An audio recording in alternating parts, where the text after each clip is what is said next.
Hello, how's it, world? Welcome back. This is the Crank Brothers Race Review. You know it by now. Crank Brothers is synonymous with DH Racing. This year, celebrating 30 years in a row. I forget World Champs has happened already, and it was an epic race. They won it again, both men's and women, in that mallet DH pedal. It's not just pedals. Crank Brothers have been adding to their product offering over the last few years. And exciting is you can see it now with a bunch of podium contenders and race winners that are in their shoes. Riders like Troy Brosnan, Benoit Coulange, who's out with an injury, Camille Belange, he's also out. Man, it's been a hectic season. And I've pulled in none other than a Crank Brothers ambassador and coach to the stars, Alan Milway. Well, we know the pedals work, and you would have wanted Crank Brothers in those practice conditions at Snowshoe. Oh, Andrew, what a race! It's really cool to talk about the race with you, now because for once I wasn't actually there, so it was nice. I sort of got a really different angle on it. Some of the conversations I was having with the riders in all times of day and night because of the time zone difference was really interesting. And like you were saying, it did look as though it was quite an attritional race. For bodies and bikes, it was tough going. Yeah, you heard some of the riders. Someone like Loris, he does not want to go back there, and I don't blame him. He looked mentally drained, physically, some horrendous crashes, unlucky as well. I think the inconsistency of the conditions on the first few days, as well as now that the track is just really got a lack of dirt in those rock sections. I mean, we're asking these riders to push to the limits, as they always will. And it's really a roll of the dice. I don't think it's lack of skill. I don't think it is bad line choice. It's just the conditions of the tracks. They're not consistent, run in and run out. Like anything can happen. Yeah, it did certainly look as though to get those rock sections right and consistently right was very, very hard. And looking at, some of the trackside videography, some of the like John Lawler's vital stuff, some of the raw footage, some of the POV stuff, it was really interesting to see that a rider will come into a line and they might shoot left or shoot right, and they're not expecting that. And I think that's what makes it really, really worrying in a way. And seeing Dean Lucas's crash, that was a really scary one. I'm so glad he's okay, because that tree did take quite a few victims, didn't it? And it's one of those where, yeah, we don't want to see people get hurt, and to see Coulange get injured before the race was really frustrating for everyone, because obviously, he's in that fight and he won a Léger. But having a track like that again, does it bring something in a way that we want in downhill, where we've got different tracks? They're not, it's not this traditional bike park track. We've got different gradients. The rock section is inconsistent, and it certainly makes up something that brings another flavor, another angle to the championship. Yes, I mean, I hear you. I think there's arguments on both sides. It definitely is a different rider can sort of come up to the top. Someone that's good at carrying speed, rock sections, like a different skill on a bike. I totally hear that, and especially in the dry. Obviously, it is. Mm. It's more consistent in the dry, but we kind of know maybe at the end of the year we're going to have a little bit of moisture there potentially. I just wonder that there is more dirt on that mountain. I've raced there Yeah, back in the day, yeah, yeah. and a different layout. And I'm not going at the track pulls. I'm not at all. I'm just saying maybe this year we saw more than ever with these amount of crashes. Like you're gonna have crashes. Riders are gonna get hurt. We know that with the sport, and we never want to see that. Thank goodness Dean Lucas looks like he's Yeah. going to be okay, and that's hellishly scary. It just doesn't look that fun either for the riders. They have to be there. They're professional. I'm just hoping maybe we can find more sections of the mountain with more dirt. Of course, rock sections are awesome. Like you said, it brings out a different crop of riders that might be at the top. Ronan Dunn clearly does well there. Bernard Kerr, she's done well there over the years. So that's pretty awesome. And what got me thinking is I think there's a reason there are these youngsters at the top at this track. I think you could, if you threw caution to the wind and it paid off, versus someone that's more experienced or doesn't Mm. feel like risking it as much, or is hesitant after seeing some of these crashes? I mean, there's a whole host of reasons that you might not put 110% run in at that track. Yeah, that track was an interesting one, wasn't it? Because what you saw in those results was some different riders getting up in the mix. And another thing to bear in mind with this is, I think, two factors that I thought about a lot. The first was the the stage we are in this season. So within the last two rounds, potentially stuff is on the table for the overall. Riders are trying to manage the race. I know it was quite interesting because Dakota messaged me between the semi and the final, and I think Dakota's semi was possibly the run of the day. To be honest, when you watched it and he crashed, and that's game over, really. That's like, well, he's not making the final. But the nature of his crash and the ability to jump straight back up and get back on the bike and push to get down was incredible to get in. I think he was fifth in the semi with that Yes, crash, which is fifth. unbelievable off the bike. But you could tell from his mindset, he was thinking about the risk. You know, am I going to risk everything on a risky line when actually I could get down and get a podium? So he had that, you know, where do I go here? Do I risk everything and throw caution to the wind, or do I try to manage it? And he did an astounding job, I think, to put in that run on home soil and sort of find probably what he called a happy medium. Because he's obviously come in with a lot of momentum from the US Open. He's on home soil.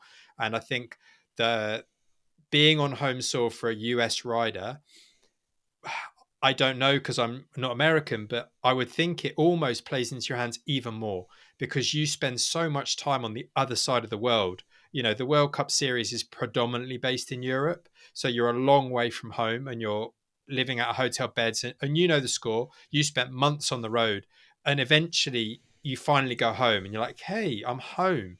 And I do think that helps. And the other factor that I think plays in potentially is that the big factory teams can't take over their huge articulated lorries. They can't take over their next level of support.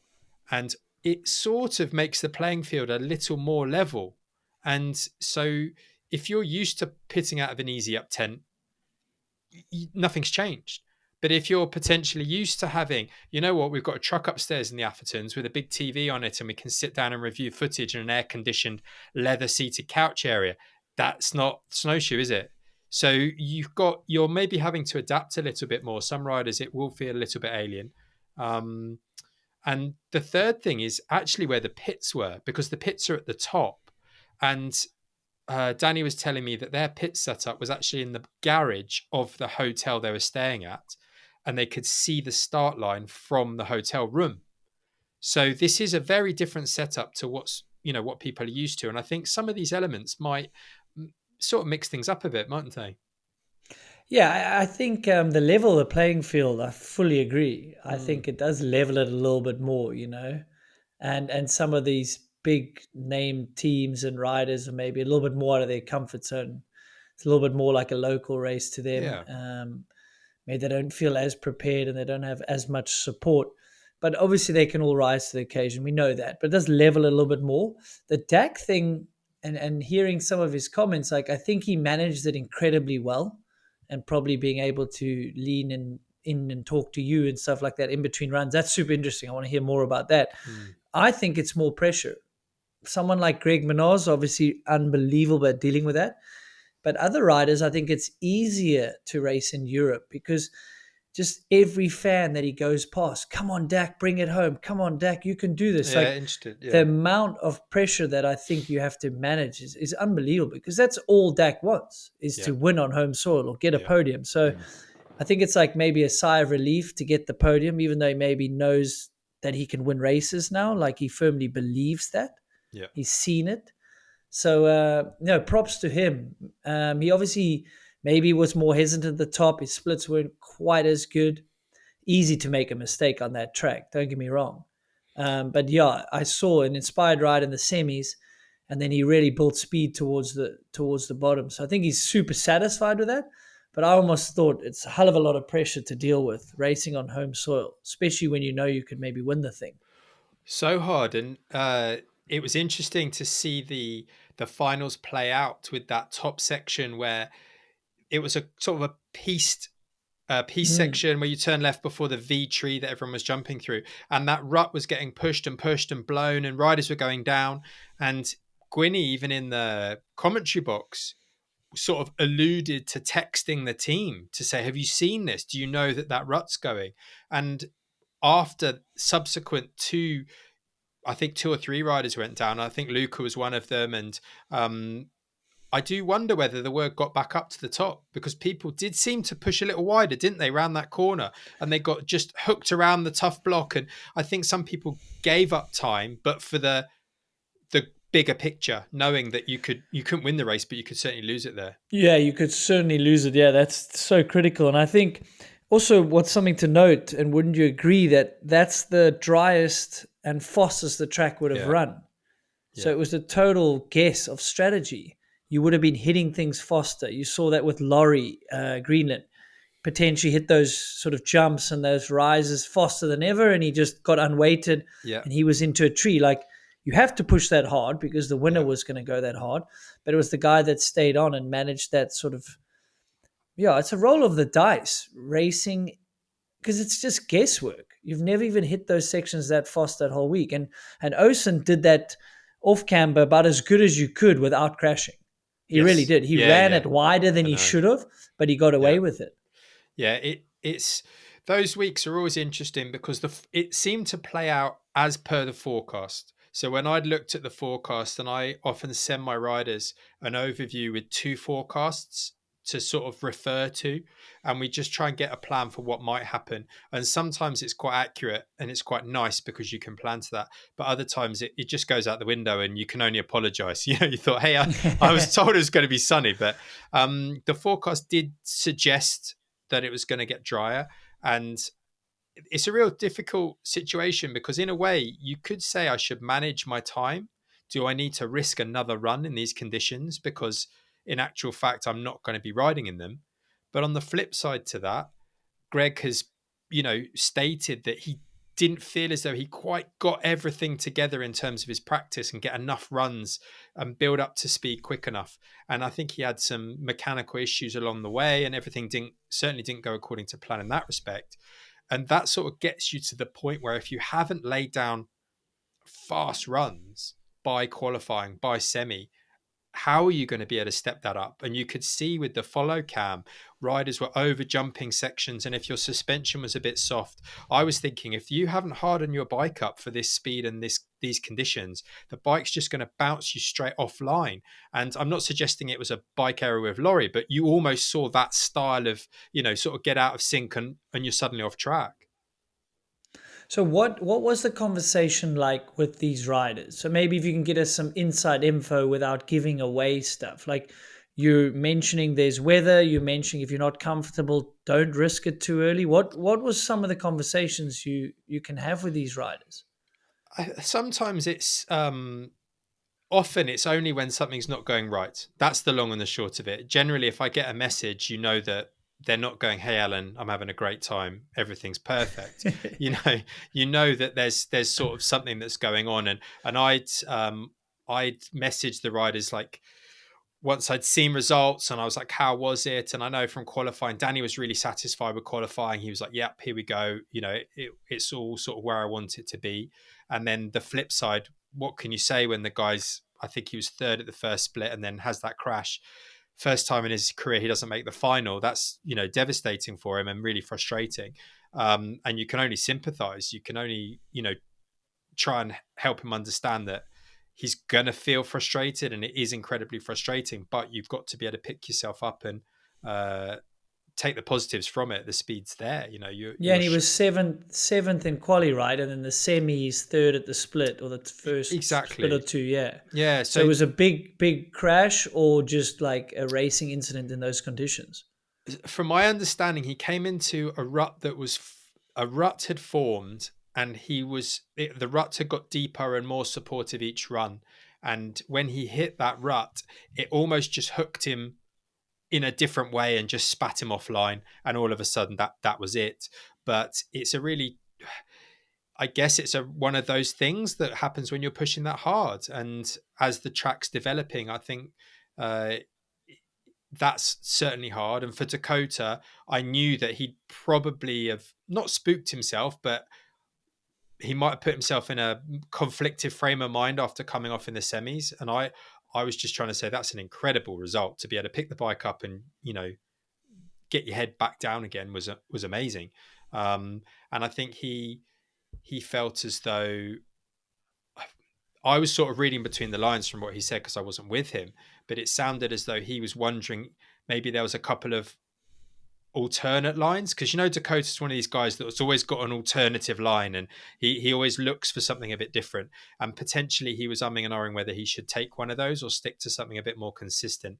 And I felt as though the consistency would win through in that situation because of the nature of the track. There's so many opportunities where things can go wrong, and when you're watching a race, I found it really, really different because I watched everything I could, and you get a very different perspective because when you're on the hill, you're looking at one section and you're really aware of what's happening in that one section, but you don't often get the overview. And this is almost like taking a step back and seeing the full picture a little bit more potentially. So yeah, it was certainly an interesting thing. And then obviously the poor Union boys had a bit of a torrid time of it, and girls. It didn't go according to plan for the Union team. And Chris Hauser had an awful crash. And so we're discussing that injury. Ollie Davis had a big crash. He's got a huge hematoma, poor guy. And yeah, and Lockie didn't even manage to get on the bike. He was still suffering from the injury. So you're having these sort of conversations back and forth and really trying to support, maybe just give another perspective. Sometimes when you're in the trenches, Yeah. you need someone to go, hey, it maybe this, or take a step back. So yeah, it was an incredible race, really, wasn't it? And to see how things built up and to see the speed that seemed to pick up again from semis to finals. How on earth do they do it? Yeah, I mean, the riders are even pretty perplexed themselves. Hearing like Dylan Levesque saying, I don't know how I went 6 seconds Yeah, quicker. Felt like I left it all out there in semis. And track conditions certainly would have helped with the time, the physical time. But there's that mental side of being able to push harder, even if track conditions are a bit quicker. No, I mean, the race delivered. We might pick apart the track a little bit. And that's always me, obviously, having a little bit of a bias as a former rider and listening to the interviews and yeah, watching and going, it's not nice if you committed and then you just get flung offline. That's not rider error. There is a lot of yeah, mistakes there that are not rider error or because someone pushed too fast or bike setup was totally off. So that's just where I sit on that. But the race does deliver. It's a different style track. American fans are so passionate. They know most, if not all, the riders by names. All the Europeans as well. They're really into it. They follow the sport. The industry's there as well. So you've got to race in America. You, I you agree. damn well. You damn well Yeah, do. for sure, for sure. So that was awesome to see. And I mean, it's 7 races and 7 different winners in the elite category. Plus, we've got the 2 juniors that came up, and then Osen's only second year in elite. With these injuries and this elite career that some people say, oh, maybe he isn't going to make the step up to these top ranked elite riders. You could have easily tried to say that about him. But if you really looked at the full picture and where he came from, the junior world champs, those sort of wins are not fluke. No, no. Some people just take longer to adjust to the elite field. All these is uncontrollables about injuries, but you damn well wouldn't have put a lot of money on those two being 1 and 2, would you, Irish coming one into the too. race? I, I, Hey? it's just a phenomenal. And what's really interesting with Oshin is his rise. There was this sort of junior world champion, and then, like you said, with the injuries, and I was trackside at his bike when he had that horrible wrist injury. And it was very sad because he was in Andorra. He'd ridden a section of track through the rocks, and all the videographers were on the side of the track. And they were all goading him, go and do it again. We'll get a good shot. We'll get a good shot. Go up, push up and do it again. Shroup into this. And he pushed back up, did exactly as they said, shroud the turn, got bucked over the rocks, there you go, huge crash. And it was so sad because he didn't need to have done that. He wouldn't have blamed anyone, and I'm not suggesting anyone's to blame for that. But it was one of those things where potentially a more seasoned rider would have gone, no, boys, you can get your shot next run. I'll carry on down the track. And those little things can really swing a season, can't they? So we sort of lose sight of him for that period of time where he recovers and comes back. And then all of a sudden he has this chance to shine. And what I think was lovely, and we've seen it, this is the second time we've seen it so readily, is how the sort of allegiance the riders have for each other. Like, to see how excited Ronan was for Oisin, and like on the podium where Bruni crashes and they're just stunned. They're not happy that Bruni crashed at all. They're just stunned. No. And then like Ronan looks at Oisin and says, you just won a World Cup, and they're both so happy for each other, but they respect the fact that Bruni was pushing. They respect the fact that he's gone down and they didn't want to see it. But that is the sport in itself, So those riders to go 1 and 2, I can only imagine what John Lauder was going through watching all of that happen. Oh, incredible. Yeah, no, the veterans of the Irish downhill scene. But yeah, first Irish winner of a World Cup. Not to mention, how young he is. And it just got me thinking, like, this track can, it's just suited to the youngsters. Just sort of ignorance is bliss. They're just going as hard as humanly possible on a track that is just treacherous. Do we think that...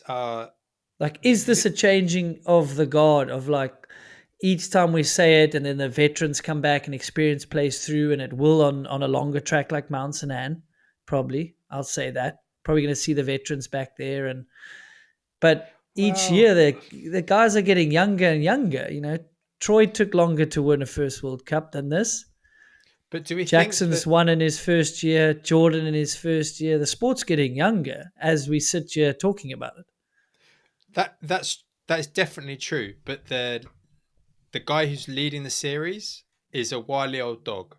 And yeah, but that's leading the series. Yeah. Well, but so this is the question: does this win tell us that downhill is predominantly driven by like your skill level? Is your skill level the thing that makes you stand out, or are all of these riders, shall we say 10, 12, 15 of them, do they have the skill to win a World Cup? But it's the other factors that play in to allow that to happen. So if you are riding free, if you are riding with confidence, if you are riding with nothing to lose, if you're riding with a big smile on your face, is that actually the thing that's going to be the differentiator? Because we've seen with 7 different winners, it's quite clear that there's, you don't have to be the top 3 in the world to win a World Cup. You could be top 7, top 8, top 10. And I think that's so exciting. And to me, it makes me think of almost BMX, where if you were to have a start gate of 8 riders, if you had that same 8 riders on the gate 4 different times, you could potentially have 4 different winners, depending on what plays out. And that's only over 30 seconds. And I wonder if downhill's almost getting to that point where it's expressing your skill level at its very best, at your, can you express your potential riding at its very best? And that's what plays out. Yeah, I mean, it's a tough question to answer. I think the skill level has broadened. So in the past, there was just certain, you could give a guy a few goes at it and he wasn't going to get a fast enough time down the mountain to win a World Cup. But now, I mean, you say 7, 8 guys could win this race. I mean, the number's bigger.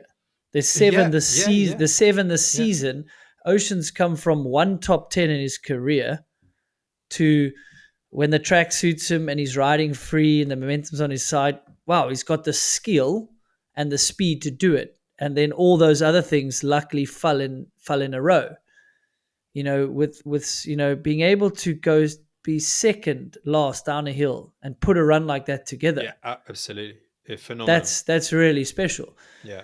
Now, yes, you go back to a Loic Bruni and your Greg Minars and these guys with experience. Well, over a season on different tracks, that's where the cream rises to the crop. Be able to ride well when, mentally you're not quite there, meaning you don't like the track or you're not quite gelling with the bike. Well, you got to dig deeper and make it happen. I So think yeah, that's I'm sort of going around on the question, but I think skill level has broadened. yeah, Training and fitness is leveled out. yeah. You know, you could probably learn enough on YouTube to be a pretty fit downhiller these days. I mean, I'm not taking away from your job. If you want to Uh, be the very best, you need to employ someone like you, and you get those little finer, little incremental gains. More and more people are probably seeing sports psychologists. More and more people are seeing that it's possible. yeah, Now, imagine absolutely. everyone seeing Yeah, Osen win. They're going to be like, yeah. well, I could do that. I've been beating him all year. So, you know, And I think that only fuels what's going to be exciting and what makes downhill so good, because that was thrilling to watch. And I was getting, you know, what's cool for me is to be able to sort of see it through my friends' eyes, as you know, they're just fans of the sport going, oh my God, look at this. And, you know, at one point, Ronan was first and Dakota second. And one of my friends was like, bloody hell, Milway 1 and 2 at the minute. And I was like, tell me about it. I'm on the edge of my seat. You know, I know full well what this means. So that excitement's there. And I hadn't, maybe I'd buried my head in the sand. I having been at all the races, but I hadn't realized the negativity was so strong towards the semis until I got a flavor. There seems to be, from a rider's point of view, much less excitement around the semis. But from a spectator's point of view, do you think a semi is a good thing? When you're watching it, are you like, hey, we're just ramping up? Or do you think that semi makes it even harder for riders and is a bit of an anticlimactic thing unless you're really into it? um, I, You're I'm, squirming. You're I'm squirming, so Andrew. squirmy, man. I could answer with saying I didn't watch the semis. That's at least the Really? truth. Really? Yeah, I didn't Okay, watch the semis. okay, that's interesting. But you can't say something's bad because there's too much of it, because then you just don't watch it. So I can't sit here about say anything about the semis. I just didn't tune into the semis. I Yeah, look at the okay. results. I speak to Okay. you. I speak to people on the ground. I get a story for what's happening in the semis. But, you know, the product's the final, though. But on the ground, I understand the semis, like Leger, right? So those spectators are trucked up the hill in Leger. Yeah. Yeah. Or now at Snowshoe. They do get to see the stars race twice. Like they're giving it a pretty good go. So on site, it's pretty damn cool. But the riders don't like it. They It don't does, want to yeah, deal with it it. doesn't So seem, and it's I like can understand, I can it's a understand that. super big catch 22, I think. So I Yeah. do sit on the fence with it Yeah. because there's I don't know the arguments for answer. both sides. And speaking to people high up in powers that be, it's almost like a re-rank. So say the qualifying happened in the wet, which it kind of did in Snowshoe. Mm. Then in the morning, they're hoping that the conditions will be similar to the finals. So then if people race, then they re-rank so that the last few for the broadcast, it's exciting. They've obviously got a hoping for a re-rank. Does that make sense? Yeah. So Which they kind of got for this one, right? yeah, you So want they to could get, argue their yeah. side. I So guess they what got you a want to find is that the last man down the hill has the potential to win the race based on his current form. And the yeah. last girl down the hill has the potential to win the race. You don't want the last person down the hill coming in mid pack and the person who's won it has been, I don't know. I think you want it to build to a crescendo, don't you? Definitely. Yeah, Yeah. yeah. So yeah, there's pros and cons to it all. You know, the byproduct of going to it, we lost Danny Hart. There's been casualties. The race winner of this race has not been in all the finals this year, if you look at the Yeah. results. Yeah. So Yes. there's casualties to these decisions. We could probably spend multiple podcasts on the pros and cons of it. But it is interesting when you're home, right? So for you, being the coach, you probably want all the information you can get. The more you can gather, Yeah, the more you can absolutely. then help Yeah. dissect and feed to each rider as you will. So no, I mean I understand, I see its place, Yeah.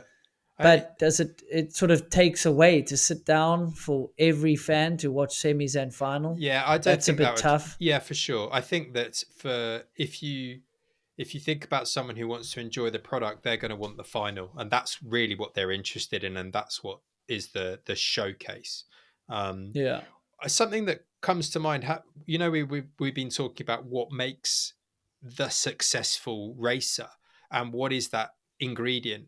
I saw a fascinating interview with Valley, and I thought that gave a really good insight, because they were interviewing Valley after the race and asked her, you know, essentially, how did it go? And she'd had problems in qualifying and in semi, and I think had crashed in each of those. And Yep. she knew that if she got a good result, that would be the overall.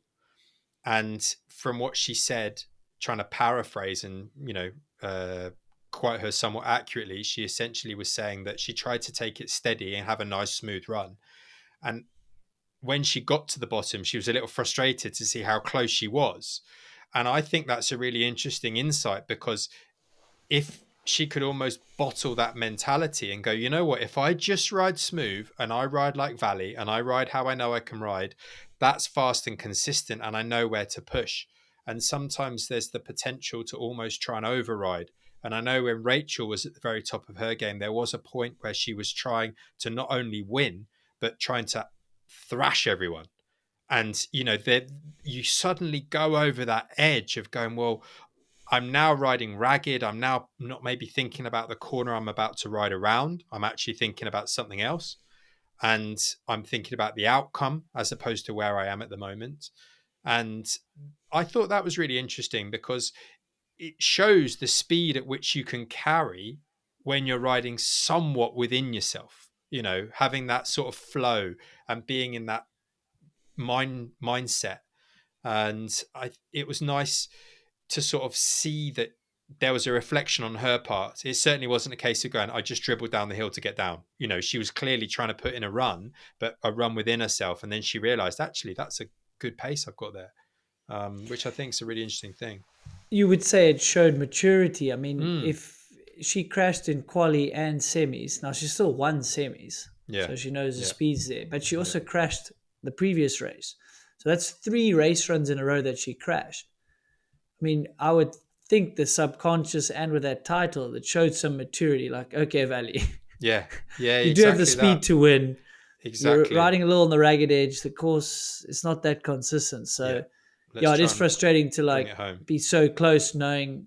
And I'm not taking anything away from Marine. I think the way Marine rode, she deserved to win. She was attacking. She built throughout the day clearly. And the momentum's on her side. I mean, that's 7 World Cup wins now. Oh, You it's know, a lot of amazing. the hype Yeah. has been on Yeah. Valley and Cami and Nina now. And Marine's just slowly been building back from those injuries. And you forget how many World Cup wins she has, you know?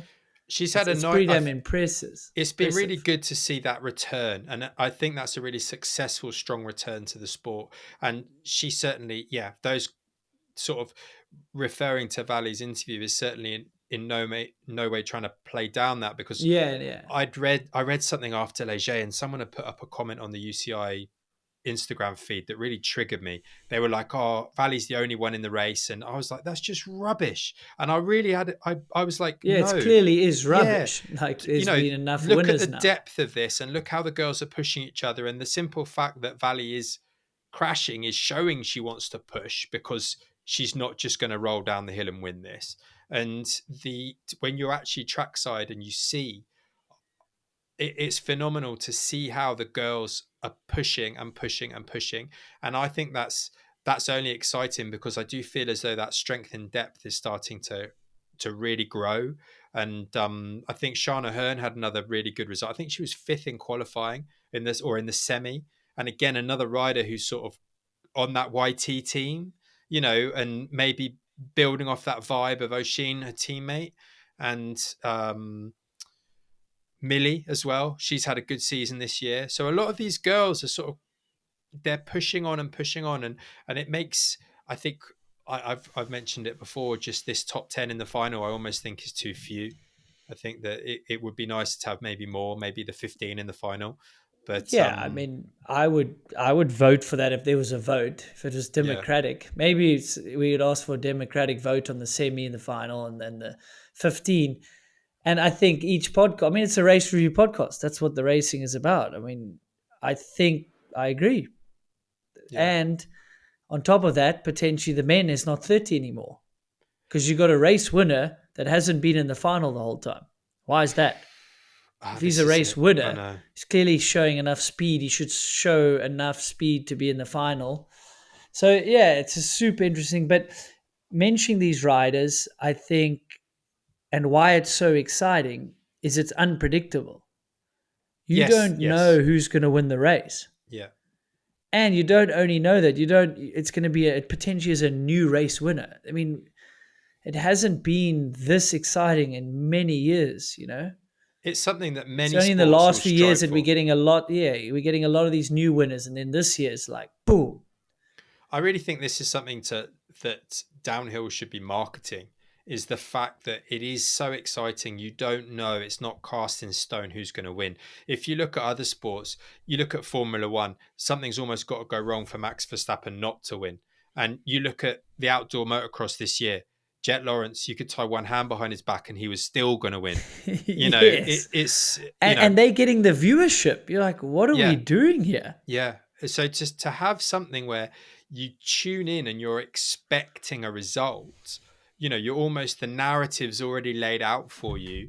Downhill isn't that. It's almost being able to tell the story of these riders so we could get to know a broader range, so more people can know about these riders who could potentially win on that day. And that to me is a really exciting side to it. Um, and something that yeah, I just feel as though on a track like this, building up the sort of the home crowd, the nature of the fact the start was at the top, I think psychologically that must almost be different, because for a lot of riders, I think they use that 10 minutes in the chairlift or on the on the chairlift in the gondola going to the top to almost go, right, okay, they go through the track in their head, they might go through some preparation, build that anticipation. You're looking over the track as you're going up. You often get a chance to have a little spot, a little look. But when you watch a rider's head cam and he's come out of his tent, turn left down a main street, and then bang, he's at the start hut. You're like, whoa, it's a very different way to go about things. And some of these elements, they do build a different challenge into a race, and getting yourself in that frame of mind on such a tricky track where it's almost like, am I going to get to the bottom in one piece? Am I going to end up on the line I want to be on? Is something going to jump out and bite me? Those are the sorts of things that must be a real challenge for the riders. Although, did Ronan and Osen even think of those things? Like, is there an ignorance is bliss thing? And I'm not downplaying their sort of racing intellect. I wonder if it's there yet. The scar tissue. There's not much scar. Yeah, Well, there's some scar tissue, yeah.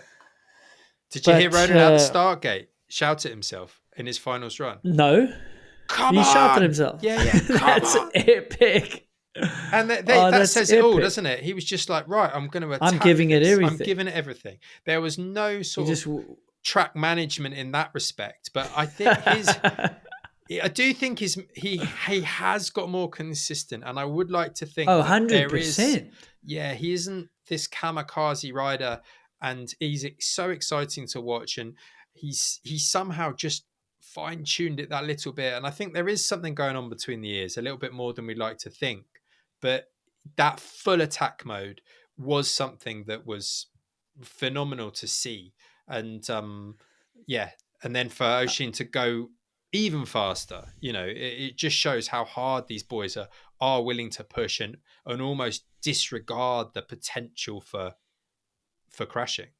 I mean, that's what you needed on that track. I mean, yes, you need it on every track, but sometimes, especially that track, to put it that on the edge where you could see some of the deflections almost happening, and then it's just a pedal stroke and a pushing, and those two were really good at just making sure everything was going forward.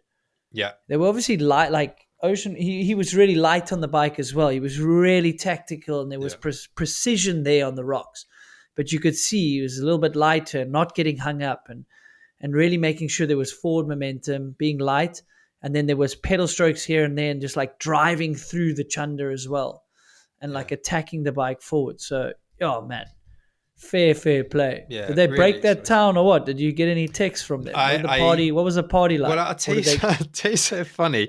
I got a message off Ronan at about 9:30 in the morning on Sunday, my time. And I Yeah. was, yeah, so you do the maths on that. He's What's 5 hours 6 hours? behind, five, 5 or 6? 6 hours Yeah. behind.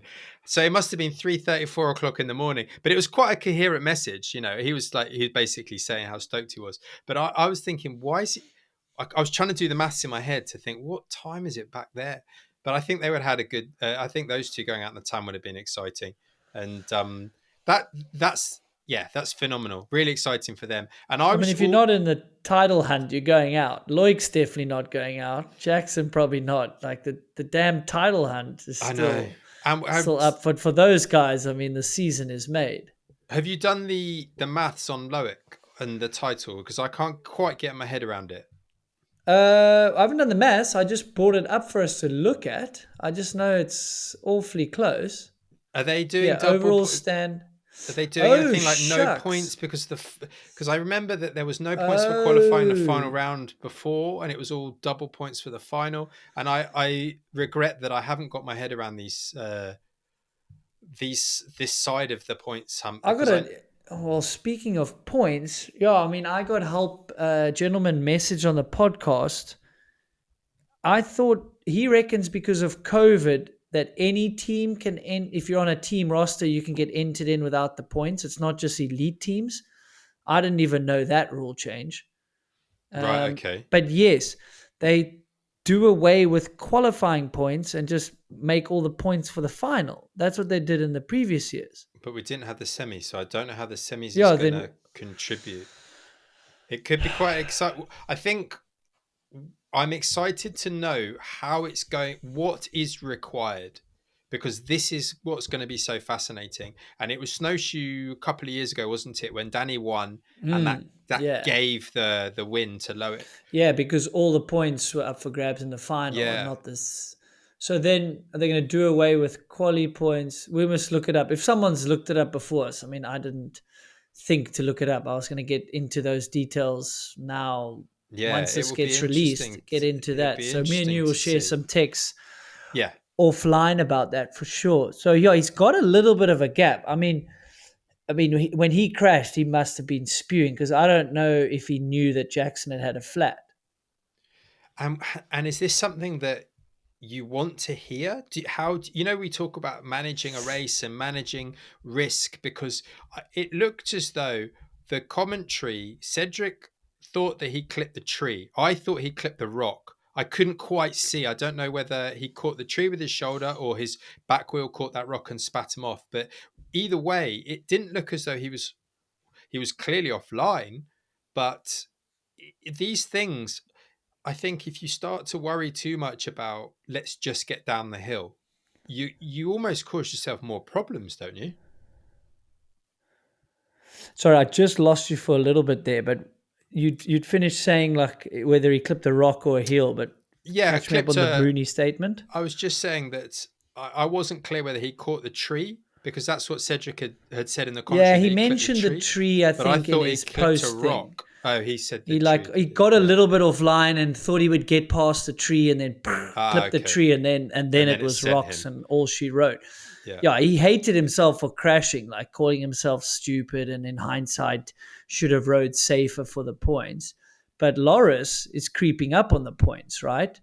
Yeah. But if he had known he could have played it safer, Well, maybe. that's what I was Could just you? saying. Or Is do that's you ride a exactly. little tighter and you mess up anyway? It's such a catch 22.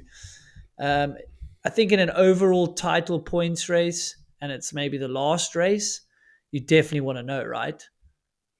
I think you have to, because you need. I think people work better with the information, and that's really it. Because if you have the information available to yourself, then you can make an informed decision. And really, the best. It would be nice that you need to go out and you need to win the race. And if that's what it needs to take to win the overall, then you're like, well, here we go. I can just go about the business. I almost think it's a harder challenge if someone has gone down mid pack and, right, Loic, you need to come seventh or sixth. All of a sudden you're like, well, how hard's that? How, what at Yeah. what level do I go? Because it's the times are so tight. Even looking at when I was comparing the junior, like Ryan Pinkerton's time, I was trying to like compare it based on the conditions. And I think I was comparing it to the qualifying times of the elites. I think he'd have been seventh. So, you can't hang about, or you're going to be 15th before you know it. Everything is so tight. It really makes things fascinating going into this final round. Yeah, but I mean, he's definitely got a little bit of a lead. I mean, it's now Loris Vergier who's back in the title hunt with him. So we've got 42 and 18. Oh, okay. So 60 points. It's really not a lot. No, there's It's, yeah. You there's can get nothing. beat Loris, and then Jackson. Okay, he's a little ways back. He's sort of 150ish, 170ish back. So it's certainly going to be interesting. We can start doing that mass. But I mean, if it's all to the final, then those guys are just going to race as hard as they can. Yeah.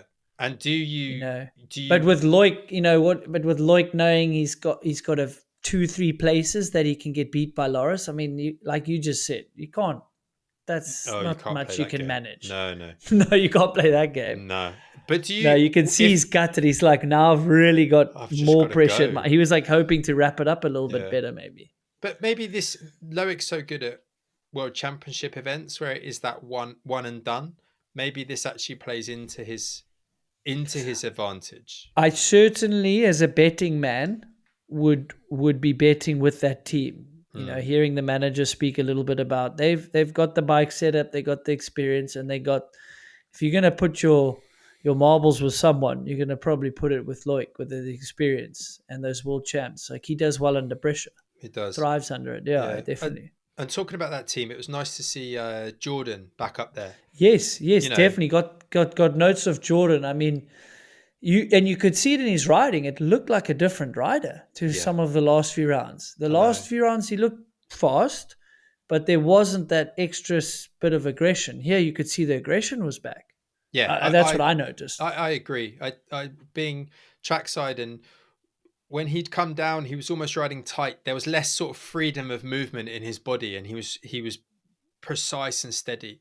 And just from viewing the footage this weekend, you could see he was riding freer, and that was lovely to see. I think sixth place just off the podium, and that will help sort of give him that confidence that he fully deserves that spot, because when you've got those two boys on your team, um, there's no gimmies, are there? That's a high achieving setup, and Finn is, I think, still in the hunt for the title as well mathematically. So it's going to be really interesting how Laurent, the manager, manages the whole week, I think, in Mont Saint Anne.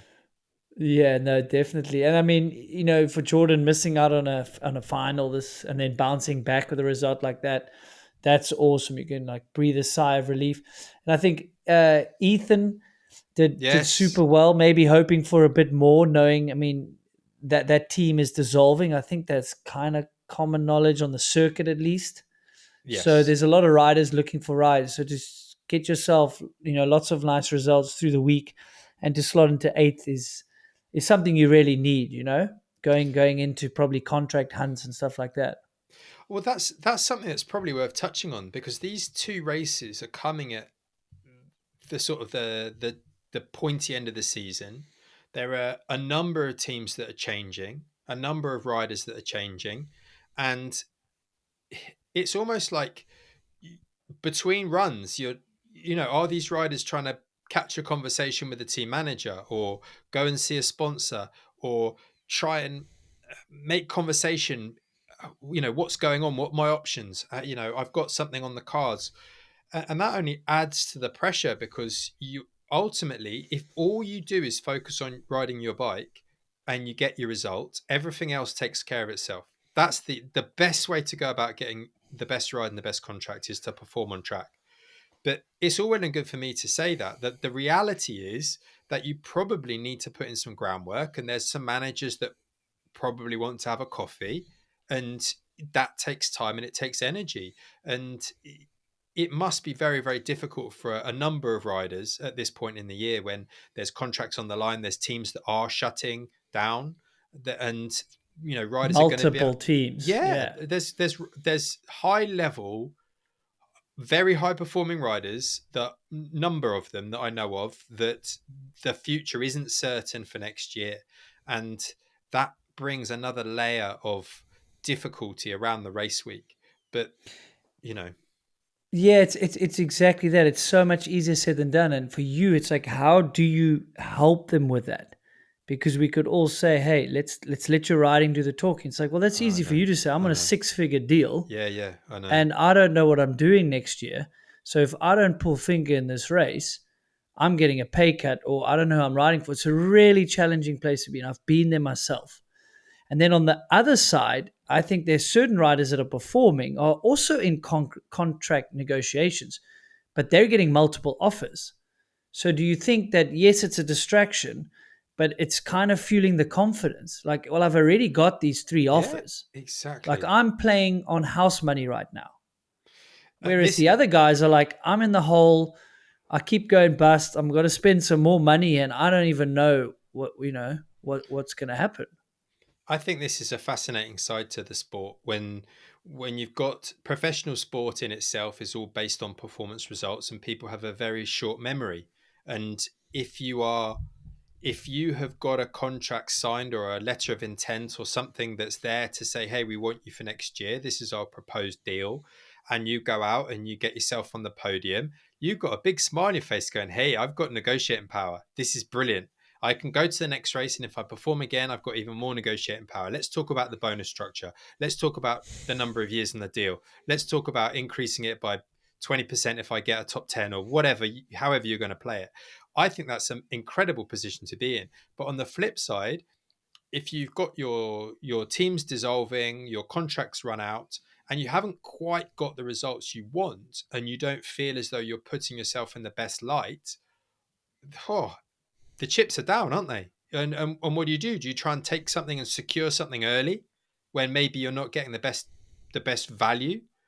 But on the other hand, if you don't get that result, are you putting yourself in an even worse position? So it's a really difficult thing, and I think it goes back to our initial comments on this sort of different aspects of riding. The skill level is one thing. These guys and girls are incredibly skillful, and we can see that when we look at the men's category, especially, you've got a dozen, 15 of them who could, on their day, win the race. But it's all of these other elements that put them in that start gate where all they can focus on is riding essentially with no other distractions. Can I just ride as fast as I can down this bloody hill? And if you can do that, I think you're in the best possible place. And it shows the sort of psychology involved in elite sport. Yeah, I mean, isn't that why we're here, chatting to each other and trying to dissect it? Even though Yeah, it's so hard to like pinpoint these things, and I think, as you said, like your writing is going to do the speaking, and if it's out of your control and you have this bad luck, it's unfortunately the way it's got to go. But if you go out there, and know, you know what, I did my best.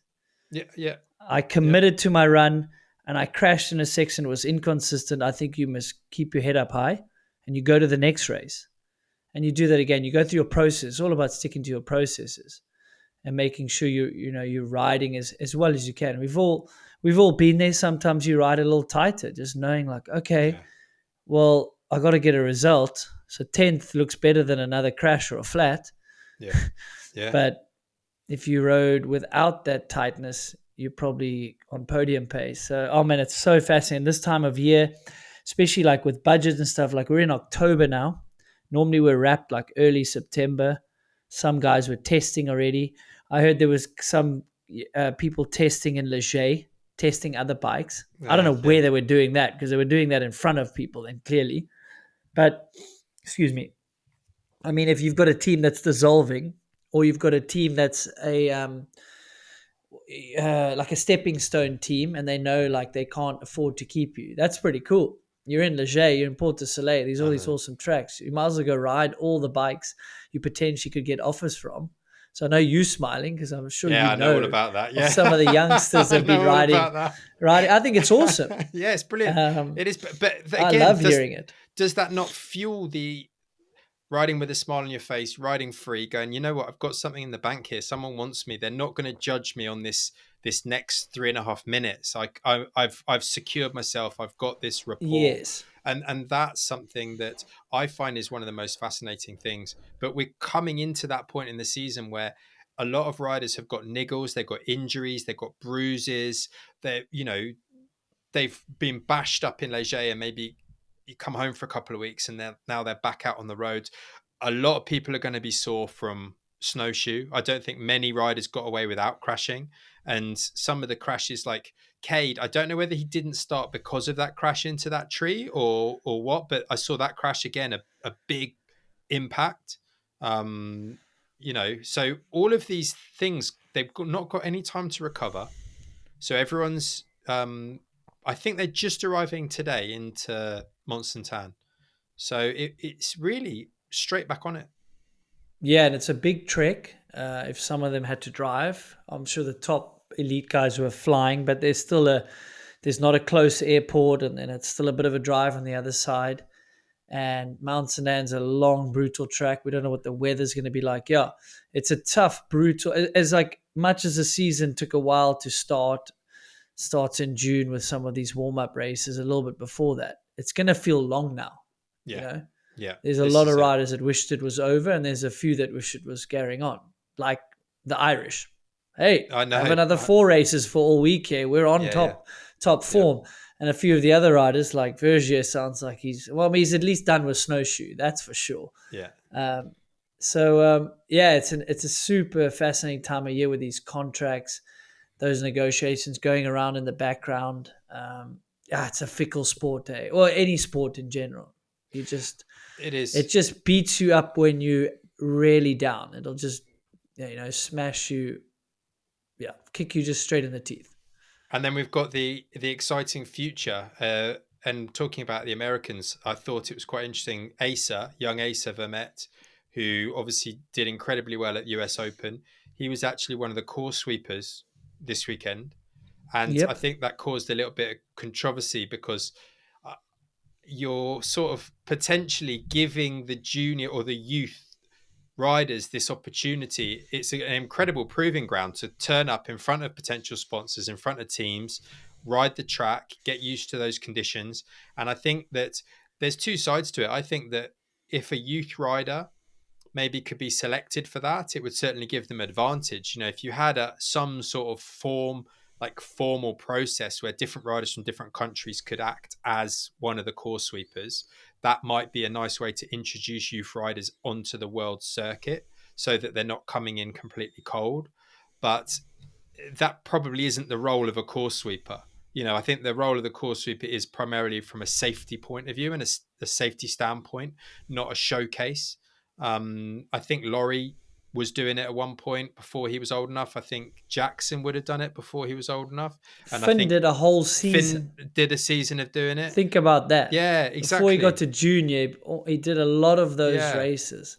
It's an interesting one, isn't advantage. It? Yeah. You mentioned something. They're meant to be there for safety. Well, Asa, I think Cathro gave him the ghost. He does the 2 overlays. Asa won one of the sections by almost crashing as well, which didn't look very safe. This is it. That's not ideal, exactly is that. it? I think this is. We sound like grandfathers here. I know. I know. They are there for the safety of the other riders and clear the track. To clear the track and not just kamikaze it down. But I could, when I saw that he was on track, I was like, that's interesting. Is it, is there some sort of formal process here? Because I can see an advantage to it. And I know that some of the youth riders are going trackside. George Madley on Saracen is going to quite a lot of the races to be involved and to see, and Felix Griffiths, another one of the youth riders who's coming up. And they learn so much from being trackside. And I think that for any young rider out there, I will always say to a young rider who's at a race, when your category is done, get yourself back up the hill, watch the elites come down, because I do think it's an overlooked aspect of it. And you can't gain that knowledge when you're on track doing your thing, to stand back and watch it. And funnily enough, Danny was regrettably having to watch the final. And it was the first time, I was talking to him about this, it was the first time he was a spectator. And he couldn't believe how fast they were going. And I said, that's the speed you boys go. But you don't, when you're in it and you're amongst it, you're not a spectator. You don't always get that viewpoint, that third party sort of viewpoint. So uh, it's incredible what you can learn from these events. And I think that if anyone's got the opportunity to go to a race, if you're considering, or should I bother or should I not, you learn so much. You get so much respect for the riders, male, female, senior, junior, the skill level involved, and also what goes into racing a World Cup, the actual process behind it. And I think that Snowshoe is a very good example of that. Haven't you hit the nail on the head on why the youngsters are so good? Like if you compare to previous generations, there was magazines or videos once a year. Now you've got Racing is Live, Yeah, so you can watch that. There's youth racing and all that. There's more experience than ever, but visually, you can take in so much information just by absolutely. watching. You do Just by learn by watching. watching. Yeah, You yeah, pick up subtle things that you mimic and you copy. And ride, I know riding with Brendan, I'd pick up a certain thing, and riding with someone else, and all those sort of things. And like the local race scene in America is clearly helping again with Nico's side, with these yeah. young racers turning up and competing against Gwyn and, doing incredible times. Maybe Gwyn's not pushing as crazy as he does at a World Cup, but you start gaining confidence with yourself and your riding and all these things. But just the amount of information on the internet, I think, is helping these youngsters at an early age. Completely. And Ace, I think, even gave an interview for Pink Bike after US Open, and I think one of the questions was, what your greatest achievement so far, or what do you feel as though your success has been?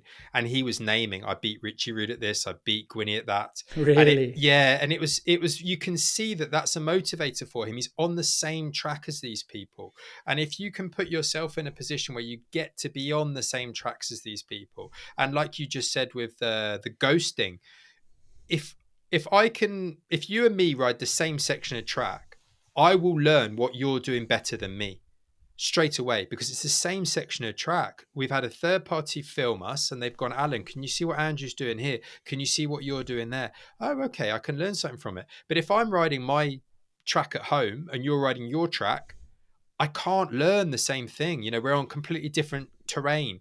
And for these juniors to be on the World Cup tracks and to see, and the different practice times. And I think you'll also see now, I hate to say it, but you'll see some of the elite riders going up to watch the juniors because they're like, right, where's Pinkerton going? Yeah, no, definitely. And when Jackson and Jordan were putting down those times, there is stuff you can learn, or at least you can expedite your line choice. You Yeah, can just exactly that. you can just speed up the learning for sure. Yeah. I don't want to gloss over someone we should have spoken about. We were going through the race result. Bernard Kerr, he seemed to have made a mistake in a section he was really excelling in. So he loves Snowshoe Yeah, he on the loves it. podium again. Matt Walker back in the mix. Yeah, that was great to I see. think that's really good. And then the youngster that they're helping, Jacob Jewett, these sort of results, like we just mentioned, like you do build confidence from seeing yourself on that result sheet in a final Yeah. against the best riders in the world. Yes, not every rider had a great race. Greg Minar's not there, didn't have a great race. Luke Bruni's fallen off. Doesn't matter. You have 12th. You've got to get down the hill. That's the skill in itself. So that's really cool to see. But in the women's, Gloria's done another podium. That's Yes, I know. at the previous one and now. So you've got another lady, if she's not doing enduro and comes to downhill, she's got two podiums. So that whole It's, argument of can we have more than 10, yeah. it's ringing a little bit more true here. And the same for Tana, patiently getting back, kind of like Marine building. They're building. It's really awesome to see them building on their own trajectory, not getting too ahead of themselves, just taking step by step on that ladder. Yeah, I thought it was cool. I was really chuffed to see Tan out there. Funnily enough, I was in the gym, one of the gyms I coach at, and she trains there. And I'd gone, Rachel was in for a physio, so I was just in the gym, myself for a bit. And she was in there, and we had a bit of a catch up. And she was glad to be home, glad to sort of come home, get a chance to reset. And she was flying out the next day. And I think she enjoys that sort of that process where she could sort of get herself back at home, sort herself back out, and then she's off again. And it sort of shows, really. I think she probably enjoyed that time at home, got in the gym, sorted herself out, and it's great to see her showing what she's capable of, because I do think we're still yet to see Tane's true potential. I think she's got more. I think there's more to give, and when she's on it, she really is on it. Yeah, no, no, definitely, and it's awesome to see her building back there. You mentioned something, getting to go home, Mm, resetting. That's a big thing when the season starts dragging, especially if your results aren't quite what you want or expect. Someone like Troy Brosnan, I don't think he went home. yeah, I don't yeah, know. I could be wrong, but yeah. Europe, Leger, how many weeks were there? Like, I I feel don't like he think you'd have didn't. gone home for I that. don't think he would have No, gone home because it's so far and then it's a big flight. It starts being a little draining the longer you're away from for home. sure. It's harder for the Southern Hemisphere riders. If the momentum's on your side, results are going, it's easier. But that's sometimes what's happening. There's just this subconscious burnout that starts happening, living out of a bag. It really can be draining, for guys that didn't get to quickly reset. Like, oh, I get to go home for a week or two, and then okay, I've just got 2 more weeks on the road, but I I've been know. home already.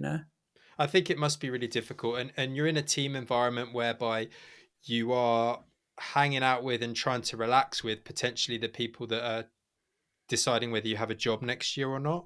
So it must be hard to truly relax. And Mm. for those people who've been injured, I know Luke Myers Smith has suffered. He's sort of his season's been really up and down. It started off incredibly, had an injury, came back, did really well, had another injury, and he's just sort of on this comeback. But all the while, I think his base is in Leger, in Morzine. So he's not had a chance with his brother to go home, and I think that must be difficult being on the road in probably quite a tight unit of people. And then, for him, he was very frustrated with that crash, but he's super motivated going into this last one. And I think it really comes down to how you approach these events, and trying to keep yourself excited, motivated, and doing the things that work for you. Because some people, to come home is a really important thing, and potentially it's you have to make that happen. And I know for me, I can't be on the road. I like to come home, even if it's just for a day. And when my alarm goes off at 4 o'clock in the morning to get up and get to the airport, that sucks. But I know I'll be at home by lunchtime, and hey, I can relax. I can have a day at home, be with the family.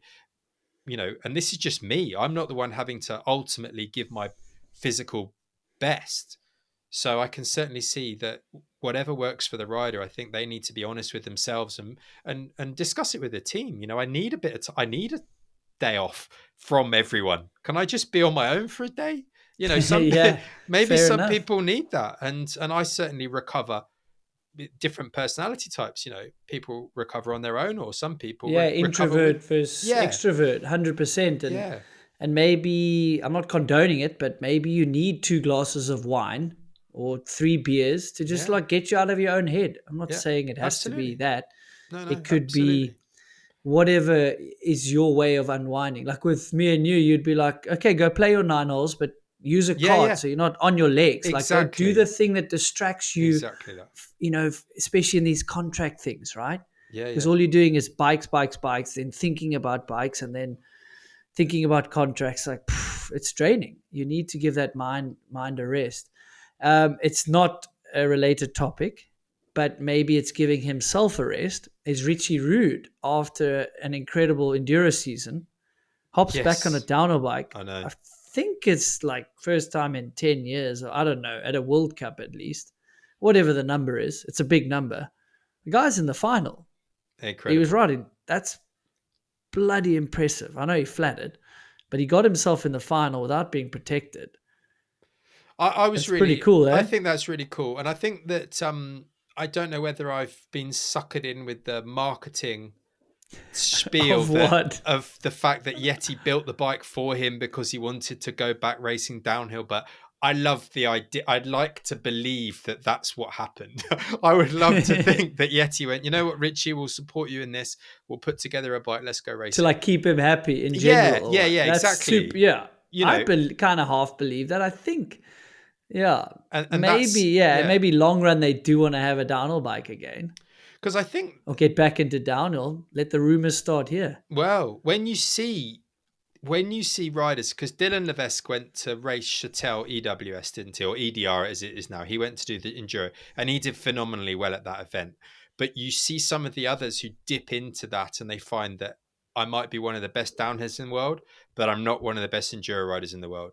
And then there is that flip side to it. The world's best enduro riders, they're not the best downhillers. It's a very, very different game they have to play. But to see Richie Rude, class is class, isn't it? When you've got someone Yeah. who's got the skills on the bike and the attitude to race, it was really interesting and really cool to see him right up there. Yeah, and they did the Whistler one as well, so that gave him a little bit of time on the bike mid-season. Maybe did a bunch of runs at Whistler as well as that race, and then because you hear someone like Jack Moore say, you know what, it's gnarly out there. Have you seen my practice videos that I put up on Yeah. YouTube? Like I'm not dipping. I'm not going to just dip my toe. Yeah. If I'm going to do it, I'm going to need some time on the bike, and it's almost like, yeah, it would be a little bit big-headed to just think you can just come back at this For level sure. of the sport, And I think, but Richie put the time in and put some prep in, and also he's just class. He could have easily been still in downhill and not transitioned to EWR or EDR. EDR. Yeah, I get those names pretty mixed up, but maybe I'll get better next year. Yeah. But maybe, Nice. yeah. I mean, I'm sure we've missed something as we do in every episodes, and that will we carry on doing them. I heard from some, like I said, some awesome people reached out because I'd maybe misunderstood a rule or not knowing that it existed because of COVID. So hit us up in the DMs. I don't know what else there is, Alan.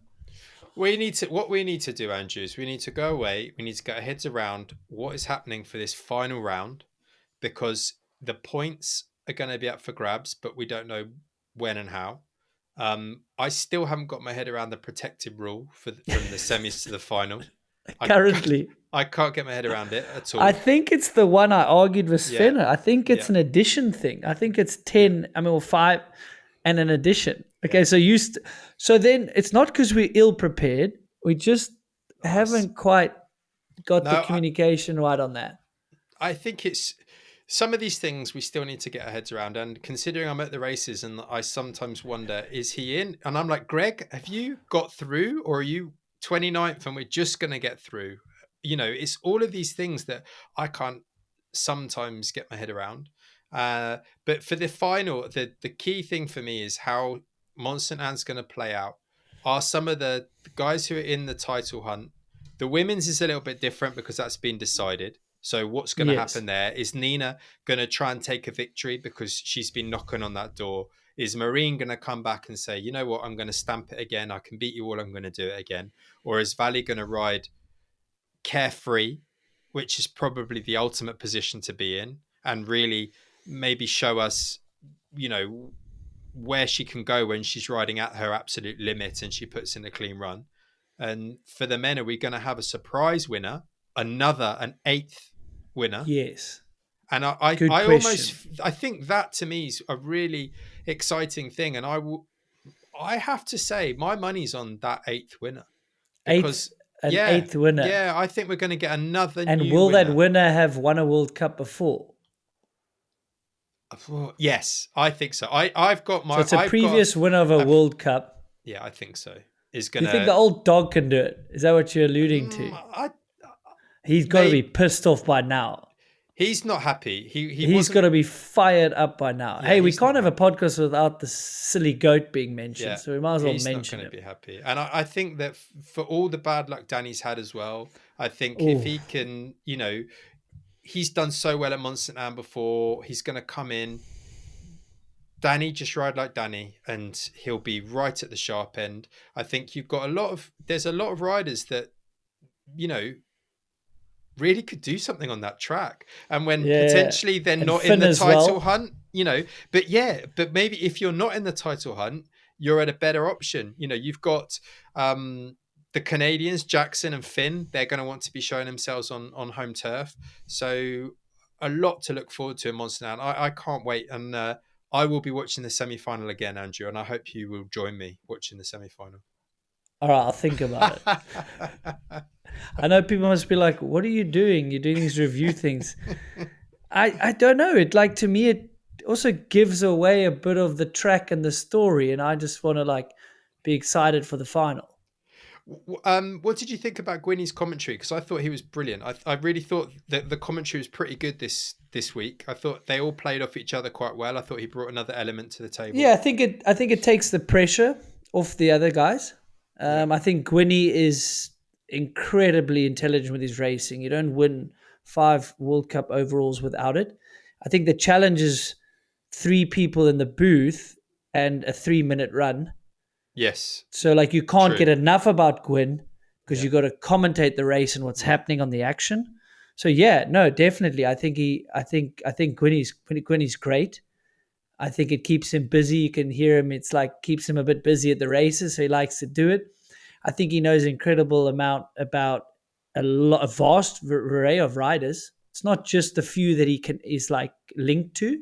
Yeah. He really is, passionate about the sport.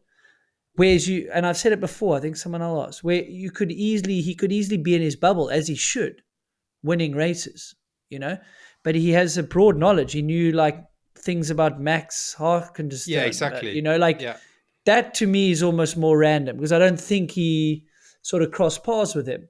No, he's great, and I think everyone's getting better. I think, but I have said it before. Being in the booth with 3 people is a challenge in itself.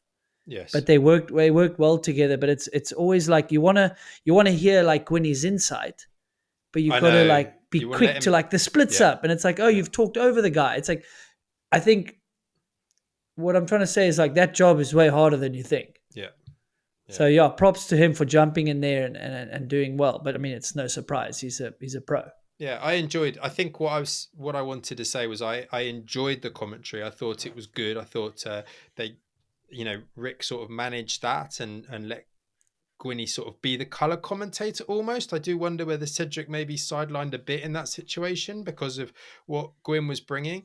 But I really enjoyed it, and I thought that it was nice to see how how things progress from semi to final. But I think the challenge for the riders is huge. Being able to step up for the semi, lay it all on the line for those who aren't protected, and then have to go again. Yeah, and like Snowshoe's physical, obviously, because you're going to go as hard as you can for 3 minutes. Do you think Mount Sanan like that? Yeah, Two it's runs on that track is quite exactly. physically draining. Like arm pumps a thing at that track, at least for some riders. Yeah, definitely. And also the Um, weather. The weather could really, True. throw a spanner in the works here. Like, let's be honest, we're in Canada in October. It's when we were joking about it at the start of the season, we were joking that there could be snow, and I certainly hope there isn't snow. But let's just hope that we can get a race that isn't dictated by the weather. Let's hope that the weather plays ball. We've got a beautiful autumn day, and everyone can ride their bikes flat out down the hill, and we can watch it unfold. There we go, boys and girls, ladies and gentlemen. That was your Crank Brothers race review with Crank Brothers ambassador and coach to the stars, Alan Milway. Thanks so much for bringing the awesome inside info. We can't be at all the races, and it gives us a different insight. Like that's when we text offline. I said, "Don't Yeah, worry, there's a different thing different perspective. we can Definitely. really relate to the people at home that don't get to go to all the races. We can Yeah. watch it from their side with a few inside infos. But they're synonymous with downhill racing. They won this race as well. Just saying, in the men and the women, they won the world champions for the 13th year in a row. Charlie Hatton, shame he's out with injury. Yeah, shame. There's been a lot of injuries this year, but I'm in those shoes, best shoes I've ever ridden. Just unbelievable support, stiff where you need them, but as well as super comfy. I know Alan's on some of the other products as well. So do yourself a favor, go check out that product offering. And, the biggest thing you can do is probably share it with a friend. Oh, and we are on YouTube. So if you want to see some clips, follow Moving the Needle podcast on YouTube. Give us a comment. We'll engage there. Till the next one. Thanks very much. Thank you.